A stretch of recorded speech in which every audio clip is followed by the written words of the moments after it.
Lana என்ன அப்படின்ற condition மட்டும் நம்ம டிஸ்கஸ் பண்ணியிருந்தோம். ஸோ அந்த கூலும்ஸ் லாவை பற்றி நம்ம ஸ்டடி பண்ணுறப்ப நம்ம கன்சிடர் பண்ணிக்கக்கூடிய ரெண்டு சார்ஜஸ் Q1 Q2 அப்படின்னு சொல்லக்கூடிய ரெண்டு சார்ஜஸ்க்கு இடையில ஏற்படக்கூடிய இன்ட்ராக்ஷனை தான் நம்ம என்ன சொல்லியிருப்போம் அப்படின்னா கூலும்ஸ் லா அப்படின்ற கண்டிஷனில் டிஃபைன் பண்ணியிருப்போம். அண்ட் இந்த கூலும்ஸ் லாவை பொறுத்த வரைக்கும் இது எதை பற்றின ஐடியா அப்படின்னு பார்த்தீங்கன்னா எக்ஸிஸ்டன்ஸ் ஆஃப் ஃபோர்ஸை பற்றின ஐடியா தான் நீங்கள் என்ன கொடுத்துருப்பீங்கன்னா கூலும்ஸ் லா அப்படின்னு சொல்லியிருப்பீங்க.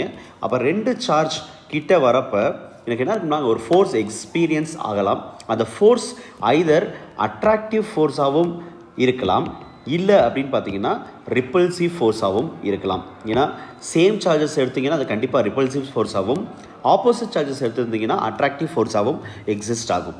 ஸோ இந்த ஃபோர்ஸை தான் நம்ம எலக்ட்ரோஸ்டாட்டிக் ஃபோர்ஸ், இல்லைனா கூலும்ஸ் ஃபோர்ஸ், இல்லை அப்படின்னா எலக்ட்ரிக் ஃபோர்ஸ் அப்படின்னு வேரியஸ் ஃபார்ம்ஸில் நம்ம மென்ஷன் பண்ணிக்க போகிறோம். அப்போ இந்த ஃபோர்ஸ் எதுக்கு ப்ரொபோஷனலாக இருக்க போகுது அப்படின்னு பார்த்தீங்கன்னா product of the 2 point charges, magnitude of 2 point சார்ஜஸ்க்கு டைரக்ட்லி ப்ரொபோஷனல் ஆகும்.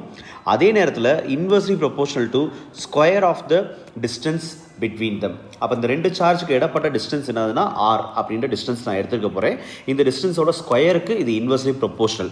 இதுக்கு அர்த்தம் என்ன அப்படின்னு பார்த்தீங்கன்னா எனக்கு டிஸ்டன்ஸ் இன்க்ரீஸ் ஆக ஃபோர்ஸ் ஆட்டோமேட்டிக்காக டிக்ரீஸ் ஆக ஆரம்பிச்சிடும். ஸோ இதை தான் நம்ம என்ன கொடுத்து வந்திருப்போம், கூலும்ஸ் லா அப்படின்ற கண்டிஷனில் மென்ஷன் பண்ணியிருந்திருப்போம். இங்கே அதே மாதிரி நம்ம இங்கே மென்ஷன் பண்ணியிருக்கக்கூடிய விஷயம் என்னென்னா f(21) அப்படின்ற கண்டிஷன் நம்ம போட்டிருக்கோம். இந்த f(21) எதுக்காக சார், ஏன் அந்த நம்பர் மென்ஷன் பண்ணணும் 21 அப்படின்ற நம்பர் அப்படின்னா எந்த சார்ஜ் ஃபோர்ஸ் எக்ஸ்பீரியன்ஸ் பண்ணுதோ அதை ஃபஸ்ட்டு மென்ஷன் பண்ணுறதும், எந்த சார்ஜ் ஃபோர்ஸை கொடுக்குதோ அதை செகண்ட் மென்ஷன் பண்ணுறதும் இருக்கணும். அப்போ இங்கே நீங்கள் ஃபார் எக்ஸாம்பிள் நான் f(21) அப்படின்னு நான் எழுதுகிறேன் அப்படின்னா where the force is experienced by the second charge and the force is given by the first charge. அப்போ இதை ரெப்ரசன்ட் பண்ணுறது என்னதுன்னா இந்த f(21) அப்படின்ற கண்டிஷன் நம்ம கொடுத்துருந்துருப்போம். அப்போ R12 கேப் அப்படின்னு சொல்லிட்டு இங்கே நம்ம டயக்ராம்லேயும் மார்க் பண்ணியிருக்காங்க.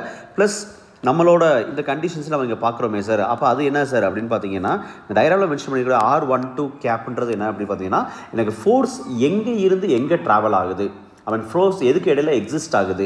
அப்போ சார்ஜ் 1ல் இருந்து சார்ஜ் 2க்கு எனக்கு என்ன ஆகுது, ஃபோர்ஸ் எக்ஸிஸ்ட் ஆகுது. அந்த ஃபோர்ஸோட டைரக்ஷன் தான் என்னது, R12 கேப் அப்படின்ற கண்டிஷன் கொடுத்துருப்பீங்க. ஆர் கேப் அப்படின்னா என்ன அர்த்தம்னா யூனிட் வெக்டார்னு சொல்லுவீங்க. அப்போ என்னோட ஃபோர்ஸோட யூனிட் வெக்டார் தான் என்னதுன்னா R12 கேப்னு சொல்லி கொடுத்துருக்க போகிறீங்க. அப்போ இந்த யூனிட் வெக்டாரோட அல்டிமேட் பர்பஸ் என்ன அப்படின்னு பார்த்தீங்கன்னா டைரக்ஷன் ஆஃப் ஃபோர்ஸ் எந்த பக்கம் எக்ஸிஸ்ட் ஆகுதுன்றதை மென்ஷன் பண்ணுறது தான் இதோட கண்டிஷன். அப்போ கூலும்ஸ் லாவை பொறுத்த வரைக்கும் whether it states that the electrostatic force is directly proportional to the product of the charges and inversely proportional to the square of the distance between them. So நம்ம இப்போ இதில் இம்பார்ட்டன்ட் ஆஸ்பெக்ட்ஸ்னு சொல்லி பார்க்குறப்ப first condition நம்மளோட டெஃபனிஷனே தான் நம்ம என்ன எடுத்துக்க போகிறோம், ஃபஸ்ட் கண்டிஷனாக எடுத்துக்க போகிறோம். அப்போ என்னோடய ஃபோர்ஸ் அப்படின்றது எனக்கு எதுக்கு ப்ரொபோஷனல் அப்படின்னு பார்த்தீங்கன்னா ப்ராடக்ட் ஆஃப் த சார்ஜஸ்க்கும் and inversely proportional to the square of the distance between them. அப்போ அதை ரெப்ரசன்ட் பண்ணுறதா என்னது கூலும்ஸோட ஃபஸ்ட் ஆஸ்பெக்ட்.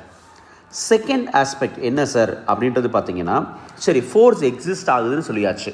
அப்போ இந்த ஃபோர்ஸை பொறுத்த வரைக்கும் யார் இந்த ஃபோர்ஸை எக்ஸிஸ்ட் பண்ணுறாங்க, யார் இந்த ஃபோர்ஸை எக்ஸ்பீரியன்ஸ் பண்ணுறாங்கன்றதை நம்ம எப்படி பண்ணியிருந்தோம், லைக் f(12) ஆர் f(21) அப்படின்ற கண்டிஷனை வச்சு நம்ம மென்ஷன் பண்ணோம். ஃபார் எக்ஸாம்பிள் f(12)னா the force is experienced by the first charge which is given by the second charge. இல்லை f(21) எடுத்திங்கன்னா the force is experienced by the second charge and the force is given by the first charge அப்படின்ற condition கொடுத்துருந்துருப்பீங்க. சரி இந்த force produce ஆயிடுச்சு, இந்த force எங்கே exist ஆகும் அப்படி இல்லை எதை நோக்கி இருக்கும் அப்படின்னு பார்த்தீங்கன்னா இந்த force on the charge Q2 exerted by the charge Q1, அதாவது f(21) சொல்லியிருப்பீங்களே. அப்போ f(21) பொறுத்த வரைக்கும் என்னது, ஃபோர்ஸு அப்படின்னா எக்ஸ்பீரியன்ஸ் பண்ணது Q2ன்ற சார்ஜும் எக்ஸிஸ்ட் கொடுத்தது Q1ன்ற சார்ஜும் கொடுத்துருப்பீங்க. அப்போ இந்த ஃபோர்ஸ் எப்பயுமே எங்கே இருக்கும் அப்படின்னு பார்த்தீங்கன்னா it always lies along the line joining the 2 charges. அப்போ ஃபார் எக்ஸாம்பிள் நான் 2 சார்ஜ் எடுத்திருக்கேன், Q1 Q2 அப்படின்னு சொல்லக்கூடிய 2 பாயிண்ட் சார்ஜஸ் எடுத்திருக்கேன். அப்போ இந்த 2 பாயிண்ட் சார்ஜஸ்க்கு இடையில இருக்கிற டிஸ்டன்ஸ் தான் ஆர்ன்றது கொடுத்துருந்துருப்பீங்க. அப்போ இந்த லைனை தான் நம்ம என்ன சொல்லியிருப்போம்னா ஆக்சியல் லைன் சொல்லுவீங்க. இந்த ஆர்ன்றது பிளாட் பண்ணியிருக்கேல ரெண்டு சார்ஜஸ் Q1 Q2ன்னு சொல்லக்கூடிய இந்த ரெண்டு சார்ஜஸை கனெக்ட் பண்ணக்கூடிய லைன் நம்ம என்ன சொல்லியிருப்போம், ஆக்சியல் லைன். அப்போ என்னோட ஃபோர்ஸ் எப்படி எக்ஸிஸ்ட் ஆகும் அப்படின்னு பார்த்தீங்கன்னா இந்த ஆக்சியல் லைன்லேயே எனக்கு என்ன ஆகும், இந்த ஃபோர்ஸ்ன்ற விஷயம் எக்ஸிஸ்ட் ஆக ஆரம்பிக்கும். ஸோ இதைத்தான் நம்ம என்ன கொடுத்துருக்க போகிறோம், like the force exists, that force on the charge Q2 exerted by the charge Q1 always lies along the line joining two charges.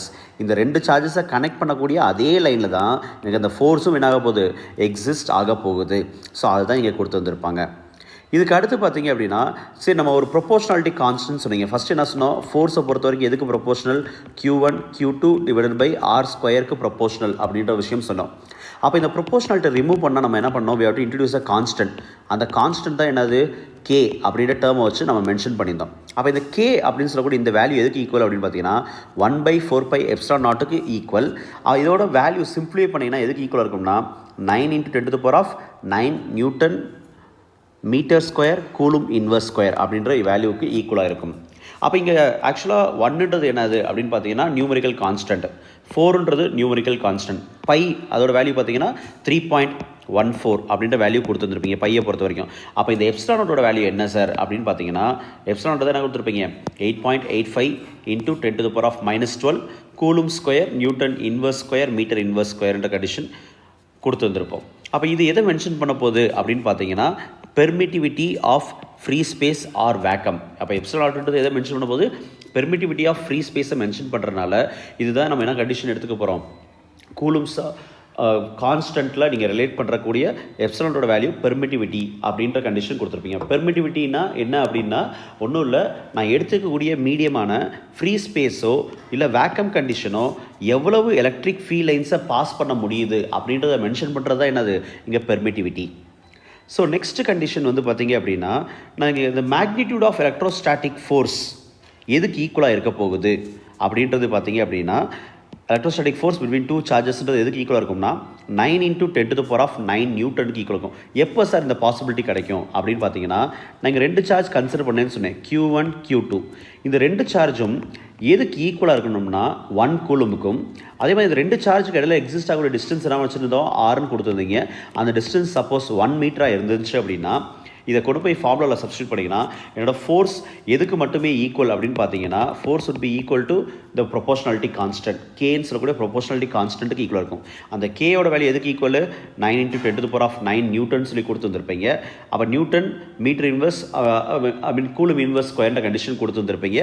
So அதை ரிலேட் பண்ணுறப்ப இங்கே நமக்கு ஃபார்முலா நமக்கு இதாயிருக்கும், லைக் என்னோட ஃபோர்ஸுன்றது எதுக்கு ஈக்குவலாக இருக்கும் அப்படின்னா 9 × 10⁹ நியூட்டனுக்கு ஈக்குவலாக இருக்கும். அதாவது என்னோட வேல்யூ ஆஃப் கேக்கு ஈக்குவலாக இருக்கும்னு சொல்லி கொடுத்துருப்பீங்க. ஆனால் ரியல் டைம் சிச்சுவேஷன்ஸில் வந்து பார்த்தீங்கன்னா 1 கூலும் ஆஃப் சார்ஜ்ன்றது எக்ஸிஸ்ட் ஆகாது. ஏன்னா 1 கூலும் ஆஃப் சார்ஜ் எக்ஸிஸ்ட் ஆனால் கிடைக்கக்கூடிய ஃபோர்ஸ் எதுக்கு ஈக்குவல் 9 × 10⁹ நியூட்டனுக்கு ஈக்குவல். அது ரொம்பவே ஒரு ஹை வேல்யூ. அப்போ நம்ம டே டு டே லைஃப்பில் யூஸ் பண்ணக்கூடிய எலக்ட்ரிக் சார்ஜோட வேல்யூ எப்படி இருக்கும் அப்படின்னு பார்த்தீங்கன்னா in orders of micro coulomb or nano coulomb சொல்லுவீங்க. மைக்ரோ கூலும் அப்படின்னு சொன்னீங்க அப்படின்னா 1 மைக்ரோ கூலும்ன்றது எதுக்கு ஈக்குவல் அப்படின்னு பார்த்தீங்கன்னா 10⁻⁻6 கூலும்க்கு ஈக்குவல். இல்லை நானோ கூலும்னு சொன்னீங்கன்னா எதுக்கு ஈக்குவல்னா 10⁻⁻9 கூலும் இந்த வேல்யூக்கு ஈக்குவல். ஸோ அப்போ நம்ம கம்மியான ஆர்டரில் எக்ஸிஸ்ட் ஆகிருக்கக்கூடிய சார்ஜை தான் நம்ம யூஸ் பண்ணுறோமே தவிர ஹை வேல்யூஸ் யூஸ் பண்ண போகிறது கிடையாது. ஸோ நெக்ஸ்ட் கண்டிஷன் வந்து பார்த்தீங்க அப்படின்னா இந்த கூலும்ஸ் ஃபோர்ஸை பொறுத்த வரைக்கும் நம்ம என்ன பண்ணோம், ஃபஸ்ட் எடுத்தோடனே கான்ஸ்டன்ட் இன்ட்ரடியூஸ் பண்ணுறப்ப 1/4πε0ன்னு சொல்லி கொடுத்து வந்திருப்பீங்க. இந்த 1/4πε0ன்றது என்னதுன்னா வேக்கம் ஆர் ஃப்ரீ ஸ்பேஸ் அப்படின்னு சொல்லியிருந்திருப்போம். எங்கே எக்ஸிஸ்ட் ஆகுது, vacuum or free space. Suppose இதே கூலும் ஃபோர்ஸ் வந்து ஒரு மீடியமில் எக்ஸிஸ்ட் ஆச்சு அப்படின்னா, இதே ஃபோர்ஸ் வந்து ஒரு மீடியமில் எக்ஸிஸ்ட் ஆச்சுன்னா என்னோடய ஃபார்முலா எப்படி வந்திருக்கும்னா 1/4πε into Q1 Q2 divided by R². அப்போ எப்சிலான்றது என்னது, அதுவும் பெர்மிட்டிவிட்டி தான். ஆனால் என்னது, நான் எடுத்துக்கூடிய மீடியமாக இருக்கும், அது ஃப்ரீ ஸ்பேஸ் ஆர் வேக்கமாக இருக்காது. மீடியம்ன்றது என்ன வேணாலும் இருக்கலாம். ஃபார் எக்ஸாம்பிள் வாட்டராக இருந்திருக்கலாம், கிளாஸாக இருந்திருக்கலாம். அந்த மாதிரி நம்ம வேறு எந்த மீடியம்ஸ் வேணாலும் என்ன பண்ணிக்கலாம், கன்சிடர் பண்ணிக்கலாம். இப்படி எடுத்து நம்ம ஸ்டடி பண்ணுறப்ப எப்பயுமே பெர்மிட்டிவிட்டி வந்து எங்கே அதிகமாக இருக்கும்னா மீடியமில் அதிகமாக இருக்கும். ஸோ எப்சிலான்றது எப்சிலா நாட்டை விட அதிகமாக இருக்கக்கூடிய ஒரு விஷயம். சரி சார், இப்போ இந்த எப்சிலாவும் என்னோடய ஃபோர்ஸும் எப்படி சார் இன்டர்லிங்க்டு அப்படின்னு பார்த்தீங்கன்னா எப்சிலாவை பொறுத்த வரைக்கும் 1/4πε0 ஆர் 1/4πε அப்படின்ற கண்டிஷன் நீங்கள் கொடுத்துருப்பீங்க. சிம்பிளாக சொல்லணும்னா பெர்மிட்டிவிட்டியும் என்னோட ஃப்ரீ ஸ்பேஸும் இன்வெர்ஸ்லி ஃபோர்ஸும் பார்த்தீங்க அப்படின்னா இன்வெர்ஸ்லி ப்ரொபோஷனல். அப்போ இங்கே பெர்மிட்டிவிட்டி அதிகமாக இருந்துச்சு அப்படின்னா ஃபோர்ஸ் என்னாக ஆரம்பிச்சிடும், கம்மியாக ஆரம்பிச்சிடும். அப்போ ஃபோர்ஸை பொறுத்த வரைக்கும் எனக்கு வேக்கமில் ஃபோர்ஸ் அதிகமாகவும் மீடியமில் ஃபோர்ஸ் எப்படி இருக்கும், கம்மியாகவும் இருக்குன்றது தான் இங்கே இருக்கக்கூடிய கன்க்ளூஷன். அண்ட் ரிலேட்டிவ் பெர்மிட்டிவிட்டி அப்படின்ற ஒரு டேர்ம் கொடுத்துருந்துருப்போம். ரிலேட்டிவ் பெர்மிட்டிவிட்டின்னா என்னன்னா, நான் கன்சிடர் பண்ணிக்கக்கூடிய ரெண்டு மீடியம், அதாவது நான் எடுத்துக்கூடிய மீடியம் எப்ஸ்லாவோ இன்னொன்று ஃப்ரீ ஸ்பேஸ், இந்த ரெண்டுக்கும் உண்டான ரேஷியோ தான் நம்ம என்ன சொல்லியிருப்போம், ரிலேட்டிவ் பெர்மிட்டிவிட்டின்னு சொல்லி கொடுத்துருந்துருப்பீங்க. அப்போ ரிலேட்டிவ் பெர்மிட்டிவிட்டி ஃபார் வேக்கம் அப்படின்றத எடுத்திங்கன்னா ஈக்குவல் டு 1 இருக்கும். அதர் மீடியம்ஸ் வந்து பார்த்தீங்கன்னா கிரேட்டர் தென் 1 அப்படின்ற கண்டிஷன் நம்ம இங்கே மென்ஷன் பண்ணியிருப்போம். இதுக்கு அடுத்து பார்த்தீங்கன்னா கூலும்ஸ் லாவை பொறுத்த வரைக்கும் it has some similarities and differences. எதோட கம்பேர் பண்ணுறப்ப அப்படின்னு பார்த்தீங்கன்னா நியூட்டன்ஸ் லா ஆஃப் கிராவிடேஷனோட கம்பேர் பண்ணுறப்ப. அப்போ நியூட்டன்ஸ் லா ஆஃப் கிராவிடேஷனை கம்பேர் பண்ணுறப்ப சில சிமிலாரிட்டிஸ் கூலும்ஸ் ஃபோர்ஸுக்கு உண்டு. என்ன சார் அப்படின்னு பார்த்தீங்கன்னா, கூலும்ஸ் ஃபோர்ஸை பொறுத்த வரைக்கும் எதுக்கு proportional, Q1 Q2 divided by R² proportional. Gravitational ஃபோர்ஸை பொறுத்த வரைக்கும் எதுக்கு proportional, F of G is proportional to M1 M2 divided by R² கொடுத்துருந்துருப்பீங்க. அப்போ இங்கே ஒரு விஷயம் நோட்டீஸ் பண்ணிங்கன்னா, எனக்கு ஃபஸ்ட்டு கண்டிஷன் கூலும் ஃபோர்ஸ் எதோட ப்ராடக்ட்டுக்கு ப்ரொபோஷனல், சார்ஜோட ப்ராடக்ட்டுக்கு ப்ரொபோஷனல். அதே மாதிரி கிராவிடேஷனல் ஃபோர்ஸும் என்னதுன்னா ப்ராடக்ட் ஆஃப் மாஸ்க்கு ப்ரொபோஷனல் சொல்லி கொடுத்துருந்துருப்பீங்க. ரெண்டாவது விஷயம், கூலும் ஃபோர்ஸ்ன்றது பார்த்தீங்க அப்படின்னா இன்வெர்ஸ்லி ப்ரொபோஷனல் டு R², டிஸ்டன்ஸோட ஸ்கொயர் வேல்யூவுக்கு இன்வெர்ஸ்லி ப்ரொபோஷனல். அப்போ அதே மாதிரி தான் கிராவிடேஷனல் ஃபோர்ஸும் சரி, it is inversely proportional to R² அப்படின்ற கண்டென்ட் நம்ம கொடுத்துருந்துருப்போம். ஸோ இந்த ரெண்டுமே பார்த்தீங்கன்னா இதோட சிமிலாரிட்டிஸாக நம்ம சொல்லக்கூடிய ஒரு விஷயமா இருக்கும். பட் இதில் இன்னும் முக்கியமான விஷயங்கள் என்னென்னா, there are important differences between the two laws. என்னென்ன அப்படின்றத நம்ம இங்கே அடுத்து பார்க்க போகிறோம். ஸோ அப்போ கிராவிடேஷனல் ஃபோர்ஸை பொறுத்த வரைக்கும் ரெண்டு ஃபோர்ஸ்க்கு இடையில் எக்ஸிஸ்ட் ஆகக்கூடிய ஃபோர்ஸு எப்படிப்பட்ட ஃபோர்ஸாக இருக்க போகுதுன்னா, எல்லா நேரங்களையும் அட்ராக்டிவ் ஃபோர்ஸாக மட்டுமே எக்ஸிஸ்ட் ஆகும். ஆனால் கூலும் ஃபோர்ஸை பொறுத்த வரைக்கும் அது ஐதர் அட்ராக்டிவாகவும் இருக்கலாம், இல்லைனா ரிப்பல்சிவாகவும் இருக்கலாம் அப்படின்றத ஃபஸ்ட்டு கண்டிஷன். ரெண்டாவது, என்னோட கிராவிடேஷனல் கான்ஸ்டன்ட் நம்ம ப்ரொபோஷனாலிட்டியை ரிமூவ் பண்ணுறப்ப ஃபோர்ஸுக்கு என்ன பண்ணுவீங்க, கூலும் ஃபோர்ஸை பொறுத்த வரைக்கும் K அப்படின்னு சொல்லக்கூடிய ஒரு கான்ஸ்டண்ட்டை இன்ட்ரடியூஸ் பண்ணீங்க. அதே மாதிரி கிராவிடேஷனல் ஃபோர்ஸில் ப்ரொபோஷனாலிட்டி ரிமூவ் பண்ணுறப்ப G அப்படின்னு சொல்லக்கூடிய ஒரு கான்ஸ்டன்ட் நம்ம இன்ட்ரடியூஸ் பண்ணியிருப்போம். அந்த Gன்றது என்னதுன்னா கிராவிடேஷனல் கான்ஸ்டன்ட். அப்போ இங்கே முக்கியமான விஷயம் என்னென்னா, இந்த வேல்யூ ஆஃப் கிராவிடேஷனல் கான்ஸ்டன்ட் எதுக்கு ஈக்குவல் பார்த்தீங்கன்னா, G is equal to 6.67 into 10⁻11 newton metre square kg inverse ஸ்கொயர்னு கொடுத்துருந்துருப்பீங்க. அதே மாதிரி நம்மளோட கூலும்ஸ் கான்ஸ்டண்ட்டை பொறுத்த வரைக்கும் என்ன கொடுத்துருந்துருப்பீங்க, 9 into 10⁻9 newton metre square coulomb inverse ஸ்கொயர்னு சொல்லி கொடுத்துருந்துருப்பீங்க. அப்போ இங்கே மெயினான கன்க்ளூஷன் என்ன அப்படின்னு பார்த்தீங்கன்னா, என்னோட கூலும்ஸ் ஃபோர்ஸில் யூஸ் பண்ணக்கூடிய கான்ஸ்டன்ட் வந்து எதை விட அதிகமாக இருக்க போகுதுன்னா, கிராவிடேஷனல் கான்ஸ்டன்ட்டை விட அதிகமாக இருக்க போகுது. இதோட கன்க்ளூஷன் என்ன அப்படின்னு பார்த்தீங்கன்னா, as the constant of Coulomb's force is greater where the coulomb force is also greater than the gravitational force. அப்போ எக்ஸிஸ்டன்ஸில், நேச்சரோட எக்ஸிஸ்டன்ஸில் பார்த்தீங்கன்னா எந்த ஃபோர்ஸு அதிகமாக இருக்கும் அப்படின்னு பார்த்தீங்கன்னா கூலும் ஃபோர்ஸ் அதிகமாக இருக்கும். எதை கம்பேர் பண்ணுறப்ப அப்படின்னு பார்த்தீங்கன்னா, கிராவிடேஷனல் ஃபோர்ஸை கம்பேர் பண்ணுறப்ப கூலும் ஃபோர்ஸ் கண்டிப்பாக அதிகமாக தான் இருக்க போகுது. இதுக்கு அடுத்து நம்ம பார்க்கக்கூடிய விஷயம் வந்து பார்த்தீங்க அப்படின்னா, இந்த ஃபோர்ஸ்ன்னு சொல்லிட்டோம். இந்த ஃபோர்ஸ் வந்து நம்ம என்ன பண்ணோம், ரெப்ரசன்ட் பண்ணுறப்ப F(1)2 இல்லை F(2)1 அப்படின்ற கண்டிஷன்லாம் நம்ம மென்ஷன் பண்ணோம். அது எதுக்காக அப்படின்னா, ஃபோர்ஸ் எங்கே இருந்து எங்கே எக்ஸிஸ்ட் ஆகுது, யார் எக்ஸ்பீரியன்ஸ் பண்ணுறா, யார் ஃபோர்ஸை கொடுக்குறாங்க. அப்போ ஃபார் எக்ஸாம்பிள் F(1)2ன்னு எழுதினோம்னா என்ன பண்ணியிருப்போம், the force is given by the second charge and experienced by the first charge. அதான் நம்ம என்ன பண்ணுவோம், the force is experienced by the first charge due to second chargeன்னு கொடுத்துருந்துருப்பீங்க. அதே வந்து எனக்கு F(2)1னா the force is experienced by the second charge due to first chargeன்னு சொல்லி கொடுத்துருந்துருப்பீங்க. அப்போ இந்த ரெண்டையுமே ரிலேட் பண்ணுறப்போ ஒரு விஷயம் நோட்டீஸ் பண்ணிங்கன்னா, இந்த ரெண்டு ஃபோர்ஸு எப்படிப்பட்டது அப்படின்னு பார்த்தீங்கன்னா ஈக்குவல் அண்ட் ஆப்போசிட். அதை ரெப்ரசன்ட் பண்ணுறதுக்காக என்னது மைனஸ் சைன் கொடுத்துருப்போம். அப்போ F(1)2 எதுக்கு ஈக்குவல் அண்ட் ஆப்போசிட்னா F(2)1க்கு ஈக்குவல் அண்ட் ஆப்போசிட். இதுலேருந்து நம்ம தெரிஞ்சுக்கூடிய கன்க்ளூஷன் என்ன அப்படின்னு பார்த்தீங்கன்னா, எலக்ட்ரோஸ்டாட்டிக் ஃபோர்ஸ் அப்படின்றது எதை ஒபே பண்ணும் அப்படின்னு பார்த்தீங்கன்னா, நியூட்டன்ஸ் தேர்ட் லாவை ஒபே பண்ணும் அப்படின்ற கண்டிஷன் நம்மளோட முக்கியமான விஷயமா இருக்க போகுது. இதுக்கு அடுத்து பார்த்தீங்க அப்படின்னா, the expression for Coulomb forceன்றது எதுக்கு மட்டுமே applicable or true அப்படின்றது பார்த்தீங்கன்னா, only for the point charges. சார்ஜஸோட எக்ஸிஸ்டன்ஸை பற்றி நம்ம பேசுகிறப்ப நம்ம நிறைய கண்டிஷன் சொல்லியிருந்திருப்போம். ஒன்று பாயிண்ட் சார்ஜ் அப்படின்னு சொல்லியிருப்பீங்க. பாயிண்ட் சார்ஜ்னால் என்ன சார்? ஒரே ஒரு சிங்கிள் சார்ஜை மட்டும் எடுத்துக்க போகிறேன். ஐதர் பாசிட்டிவ் சார்ஜாகவும் இருக்கலாம், இல்லை நெகட்டிவ் சார்ஜாகவும் இருக்கலாம்.